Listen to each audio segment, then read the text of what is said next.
When Vladimir Putin decided to interfere in our elections, you would agree he undertook a cost-benefit analysis. This is what the price would be for doing this. This is the benefit I think I would gain from it.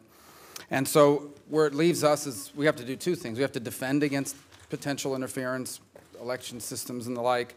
But I think the other is we have to make sure that the price is higher than the benefit. And that actually points to one of the things you've already mentioned, and that is what we've already done. If you start to line up some of the things that we've done in response to that and other things, it's a pretty extensive list of, including things we've been asking for 4 years that have finally happened. The Javelin anti-tank missiles for Ukraine and Georgia, the support of NATO's new posture in Central and Eastern Europe, the variety of designations under both Ukraine and cyber-related executive orders that were from the Obama administration, sanctions under CATSA, and I know there's more to come for cybersecurity, several rounds of designation of individuals for weapons proliferation, terror, and transnational crime, export restrictions on entities that violated the INF Treaty. We closed consulates in San Francisco and in Seattle. We closed an annex in D.C. We closed the trade office in New York. After the poison nerve gas attack in the U.K., we expelled 60 other diplomats. All of those things happened under this administration. And these are pretty substantial, including the sanctions. But obviously, even that price is not high enough because the intelligence community continues to tell us that they are postured and are actively engaged in both attacking our democracy and posturing to do more of that in the future. So my question is along the lines of a piece of legislation that Senator Van Hollen and I and a group of other senators have jumped on board on, and it aims to do three things. One is sort of define interference. Okay, it's not just 5 Russian guys on Twitter. I mean, it's define it in terms of its meaning to our republic. Require the Director of National Intelligence to issue a report within 30 days of the election about whether or not interference occurred, and then put in statute a menu of very crippling sanctions. And the purpose of that would be so that Vladimir Putin knows before he makes this decision going to 18 or in the future, this is the price I will pay if I do this again. That's why it's called the DETER Act, to get on the front end of it. I don't ask you to opine on the bill, because I know you don't have it before you, but on the concept of building in deterrence on the front end, is that not an approach that we can take to hopefully deter him from doing this in the future by making him clearly understand how high the price would be in comparison to the benefit? Senator, I completely agree with you that there is a cost-benefit calculation that's undertaken before the Russians act.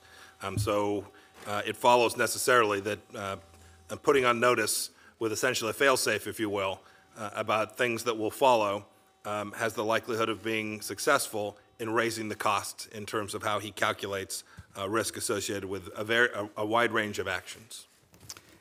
Let me, you'll be asked plenty about Russia, so I don't want to undermine that, but I think the single biggest national security threat in the long term to the United States is China. I mean, for the first time since the end of the Cold War, we are in competition with a near-peer adversary. And it's not just military, it's economic, it's technological, it's geopolitical and the like. We've seen their impressive and massive military buildup, the quantum leaps they're making in technology. We see that the work they're undertaking to sort of destroy the U.S. world order and rebuild it to one more of their liking.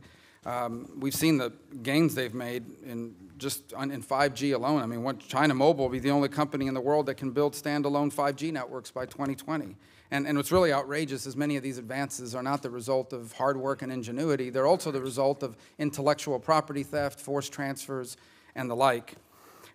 This is part of a tactic that they've been using for a while. The Chinese, and I think the South China Sea is a great example of it, they don't make these big sweeping changes. It's sort of a sustained, sort of slow and incremental, but more assertive demands each time, creating new normals along the way. And what they've done in the South China Sea is evidence of that. And the only ways that seem to work in response to their aggression are two things. The first is committed and sustained escalation across the relationship, meaning you don't carve out pieces of it.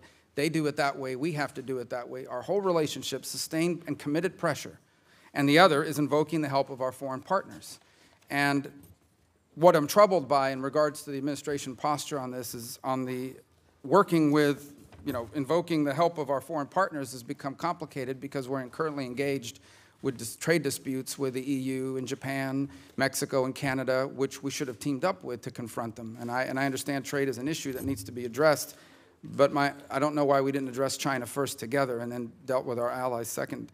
And the other is the sustained and committed escalation across the entire relationship. And on that front, I'm puzzled by the decision the administration made on ZTE, and I know that was not a State Department decision, it was a Commerce one, because I agree that if the ZTE issue was simply a sanctions violation, the penalties imposed have been devastating. But ZTE is more than a sanctions threat to the United States. It is part of a broader telecommunication threat that the Chinese industries pose to the United States, and to threaten to shut them down and then pull back from it is not the sort of committed and sustained escalation across the entire relationship. The carving out of one company sends them the message that they can pick away at different parts of that relationship and undermine our willingness to sustain pressure on them to get a better equilibrium. So I don't know what the State Department's role was in that decision, but moving forward, what is our broader strategic approach to the threat that China poses? Because they don't seek parity, they seek to overtake us. Senator, you have laid out what I think is the principal challenge for the United States over the coming years, maybe a decade. The issue of China, you talk about they've got a lot of folks and a big economy that puts them in the position to be a competitor to the United States in the way a country like Russia, with an economy smaller than Italy's, can't maintain over some period of time. And so we do need a broad, comprehensive response. And I think all of the West, not just the United States, was too slow in seeing this. Your point about how they turned up the heat slowly over time, I think that recognition is there. But I don't believe that the structures are in place today to respond to that in a way comprehensively. I was with our Australian partners yesterday at a meeting with Secretary Mattis, myself, and our Australian counterparts. They just passed a set of non-interference rules on China.